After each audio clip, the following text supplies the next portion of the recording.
Hi everyone, this is Anam. Welcome to PhD jobs and admission. आज का हमारा 33rd lecture होगा on research methodology for upcoming Mumbai university PhD entrance test 2021। So आज का session बहुत important session होगा। इस सेशन में मैंने पेट एग्जामिनेशन से related most probable MCQs discuss करे हैं। सो इस टाइप के क्वेश्चंस आप आपके एग्जाम में एक्सपेक्ट कर सकते हैं। Therefore please watch this video till the end. Students, आपकी प्रिपरेशन के लिए हमने रिसर्च मेथोडोलॉजी का कंप्लीट कोर्स लॉन्च किया है और इस कोर्स में हम आपको full syllabus video lectures, full syllabus notes, 10 full syllabus mock test and 700 plus practice questions PDF provide करेंगे। इस पीडीएफ में हमने रिसर्च मेथोडोलॉजी के सारे इंपॉर्टेंट क्वेश्चंस कवर करे हैं। सो जैसे कि आपको पता है कि आपके पेट एग्जाम के लिए बहुत कम डेज बचे हुए हैं। अगर आप इस पीडीएफ के क्वेश्चंस को एक बार गो थ्रू भी कर लेते हो तो हम आपको गारंटी देते हैं कि आप इजीली इस एग्जाम को क्रैक कर सकते हो। सो स्टूडेंट्स, एग्जाम में आप इस पीडीएफ से 15 to 20 डायरेक्टली क्वेश्चंस एक्सपेक्ट कर सकते हो। सो इस पीडीएफ के साथ साथ हम आपको full syllabus video lectures, notes and 10 full syllabus mock test भी प्रोवाइड कर रहे हैं। So this much material is more than sufficient for your preparation. To join this batch, contact us on this number. In this lecture, we will look at MCQs on research methodology for MUPET 2021. So let's begin with the video. First question, a research paper is a brief report of research work based on.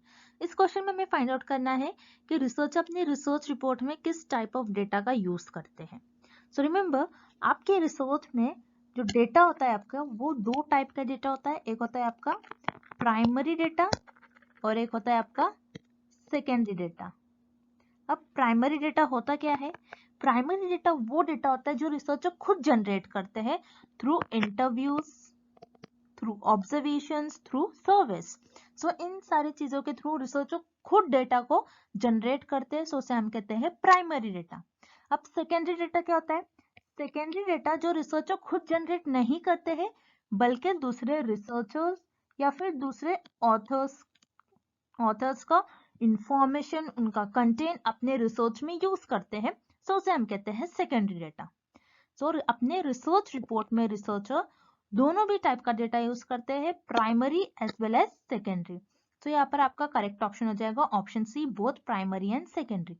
So remember, आपके exam में primary and secondary data इस topic पे 1 और 2 question compulsory आता ही है। सो आपको पता होना चाहिए कि प्राइमरी डेटा और सेकेंडरी डेटा क्या होता है और इन दोनों डेटा के बीच का आपको डिफरेंस भी पता होना चाहिए। Okay, for this question, option C here is the right answer, both primary and secondary data. Next question.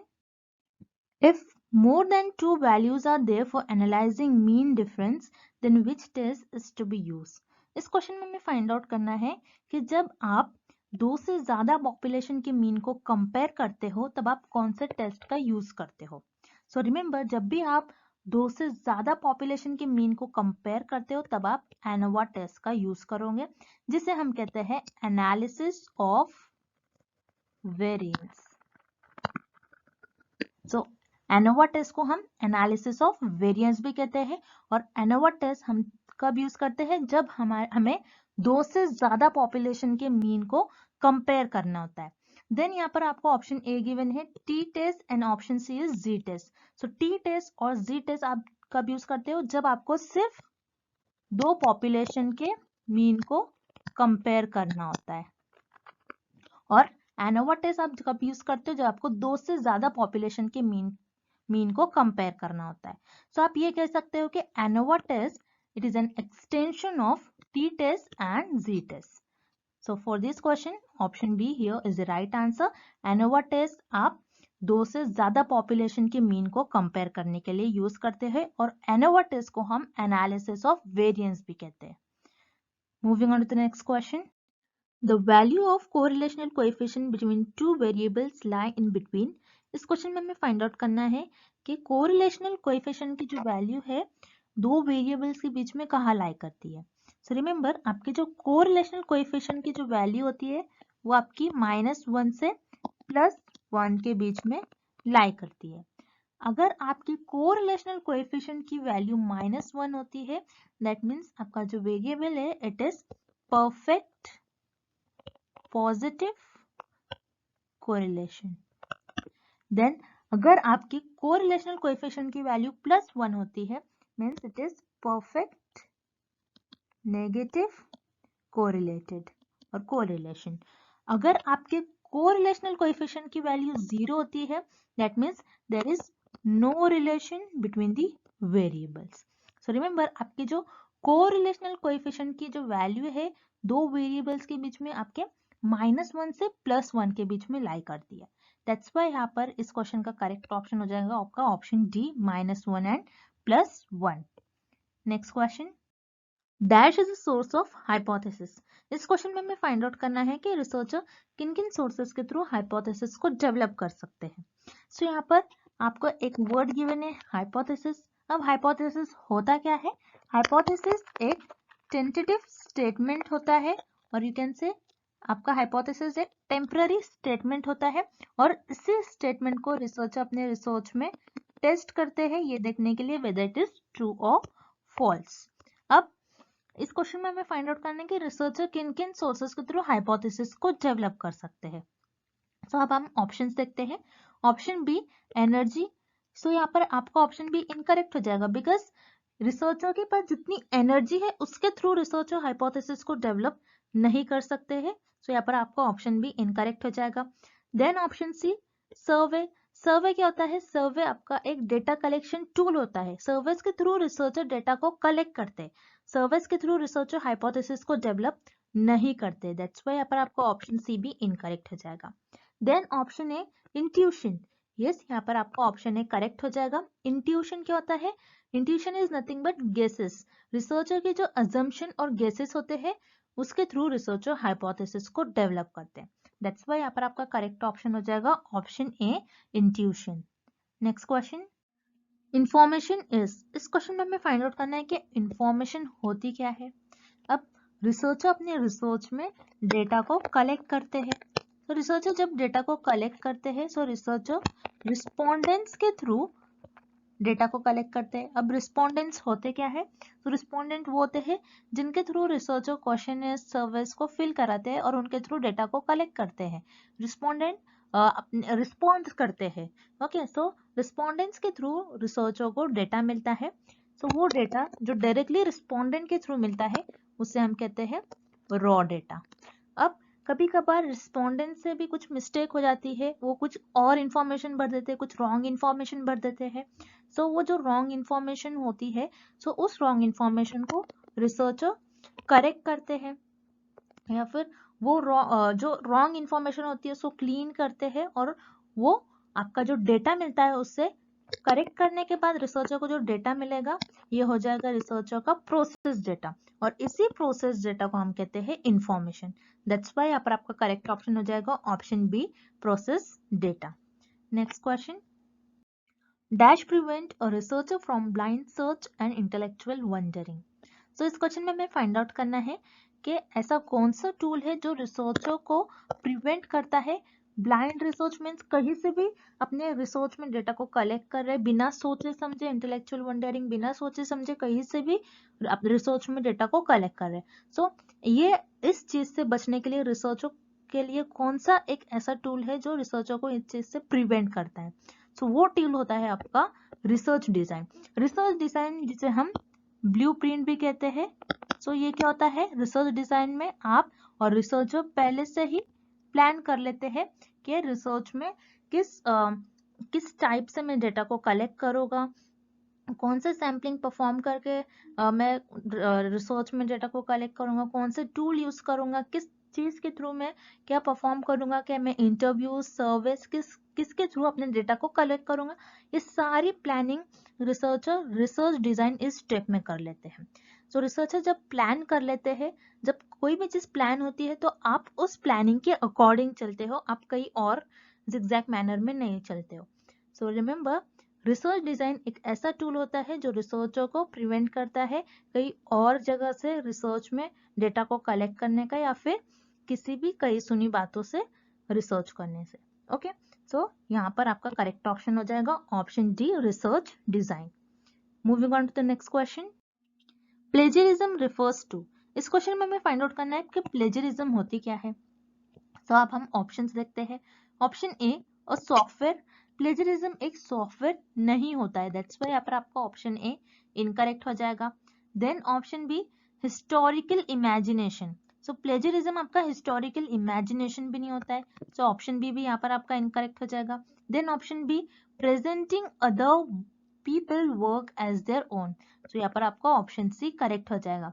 So plagiarism क्या होता है, या आप किसी और के वर्क को अपना बताओ, सो उसे हम प्लेजरिज्म कहते हैं। और सिंपल वर्ड में प्लेजरिज्म का मीनिंग होता है कॉपिंग। कॉपिंग मीन्स आप किसी और की इंफॉर्मेशन है, उनकी इंफॉर्मेशन आप कॉपी कर रहे हो विदाउट रेफरिंग इट, मीन्स आप उनका नाम नहीं लिख रहे हो, आप उनको प्रॉपर रेफरेंस नहीं कर रहे हो, आप उनको साइट नहीं कर रहे हो, और आप उनका कंटेंट चुरा रहे हो, सो वो हो जाता है आपका प्लेजरिज्म। सो प्लेजरिज्म एक कॉपी हो जाएगा। अगर आप किसी और ऑथर का, किसी और रिसर्चर का अपने रिसर्च में कंटेंट यूज कर रहे हो, तो आपको उस रिसर्चर का, उस ऑथर का प्रॉपर नेम मेंशन करना होता है, तब आप प्लेजरिज्म से बच जाओगे, वरना आपकी रिसर्च एक प्लेजरिज्म होगी, मीन्स आपने कॉपी किया है। तो यहाँ पर करेक्ट ऑप्शन हो जाएगा option C, presenting other people work as their own. Next question, What does a good thesis involve? इस क्वेश्चन में हमें फाइंड आउट करना है कि एक अच्छी थीसिस में, एक गुड थीसिस में कौन कौन सी चीजें इन्वॉल्व होती है। तो यहाँ पर आपको फर्स्ट पॉइंट गिवन है, reducing punctuations as well as grammatical errors to minimal. तो यहाँ पर आपका फर्स्ट पॉइंट करेक्ट हो जाएगा। यस, आपकी जो थीसिस होती है, थीसिस में आपके कम से कम ग्रामेटिकल एंड पंक्चुएशंस एरर होने चाहिए, तभी आपकी थीसिस एक गुड थीसिस होगी। देन यहाँ पर आपको पॉइंट 2 गिवन है, करेक्ट रेफरेंस साइटेशंस। तो यहाँ पर आपका पॉइंट 2 भी करेक्ट हो जाएगा। मीन्स इस पॉइंट का मतलब ये है कि आपको, अगर आप किसी और रिसर्चर की इंफॉर्मेशन या फिर किसी और रिसर्चर का कंटेंट आपके रिसर्च में यूज कर रहे हो, सो आपको उस ऑथर का, उस रिसर्चर का प्रॉपर नेम मेंशन करना होता है, तभी आपकी थीसिस एक अच्छी थीसिस होगी। देन थर्ड पॉइंट आपको गिवन है, consistency in the way of thesis writing. So आप जब थीसिस राइटिंग लिख रहे हो, सो आपको एक कंसिस्टेंट, मतलब एक प्रॉपर स्ट्रक्चर फॉलो करना है, तभी आपकी जो थीसिस है वो एक गुड थीसिस होगी। सो यहाँ पर आपका थर्ड पॉइंट भी करेक्ट है। Then fourth point, well defined abstract. So यहाँ पर आपका फोर्थ पॉइंट भी करेक्ट हो जाएगा। आपका जो एब्स्ट्रैक्ट होता है, मीन्स आप आपके जो रिसर्च में आपने जो भी बताया होगा उस टॉपिक से रिलेटेड एक शॉर्ट समरी देते हो, और उस शॉर्ट पैराग्राफ में आप आपके टॉपिक से रिलेटेड इंफॉर्मेशन बताते हैं, जिसके थ्रू जो रीडर है वो आपके उस एब्स्ट्रैक्ट को पढ़कर आपकी रिसर्च को और डीप में पढ़ता है। अगर उसको आपका एब्स्ट्रैक्ट अच्छा लगेगा, तभी वो आपके थीसिस को पढ़ेगा। अगर आपका एब्स्ट्रैक्ट वेल डिफाइंड नहीं होगा, तो आपकी थीसिस अच्छी भी नहीं होगी। सो एक अच्छी थीसिस में आपको एब्स्ट्रैक्ट को अच्छे से लिखना चाहिए, आपका एब्स्ट्रैक्ट वेल डिफाइन होना चाहिए। दैट्स व्हाई यहाँ पर आपका फोर्थ पॉइंट भी करेक्ट हो जाएगा। So here correct option is option B, because first, second, third and fourth, all these four are correct about thesis. So here option B here is the right answer. Next, questioner is इस question में हमें find out करना है कि questionnaire क्या होता है। So remember, questionnaire क्या होता है, क्वेश्चनर एक लिस्ट होती है जिसमें कुछ क्वेश्चंस होते हैं, और रिसर्चर अपने रिस्पोंडेंट्स को क्वेश्चन, एक लिस्ट देते हैं जिसमें क्वेश्चंस होते हैं, और रिस्पोंडेंट उस क्वेश्चन का आंसर करते हैं, और जिसके थ्रू रिसर्चर को डेटा मिलता है। सो क्वेश्चनर आपका एक टूल होता है जिससे आप डेटा को कलेक्ट करते हो। So here option B here is the right answer, tool for data collection. Then आपको ऑप्शन ए गिवन है, measurement of technique, and option C is data analysis technique. So questioner आपकी ना ही measurement technique होती है और ना ही data analysis technique होती है, बिकॉज क्वेश्चनर के थ्रू आप डेटा को कलेक्ट करते हो। सो यहाँ पर आपका ऑप्शन ए एंड सी दोनों भी इनकरेक्ट हो जाएगा। Then here correct option is option B, tool for data collection. Next question, which of the following is a characteristic of research. इस क्वेश्चन में हमें फाइंड आउट करना है कि हमें कौन से ऑप्शन में रिसर्च के कैरेक्टरिस्टिक्स गिवन है।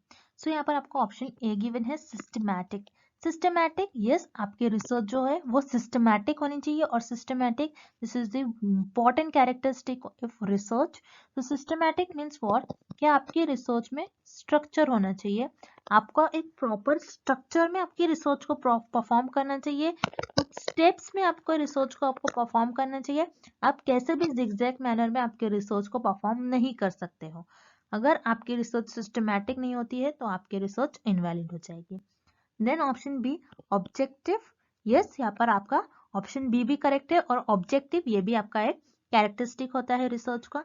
ऑब्जेक्टिव मीन्स आपके रिसर्च का क्या गोल है, आपके रिसर्च का क्या एम है, आप रिसर्च करना क्यों चाह रहे हैं, क्या आपके जो रिसर्च से रिजल्ट आएंगे वो सोसाइटी के लिए बेनिफिशियल होगी या फिर नहीं।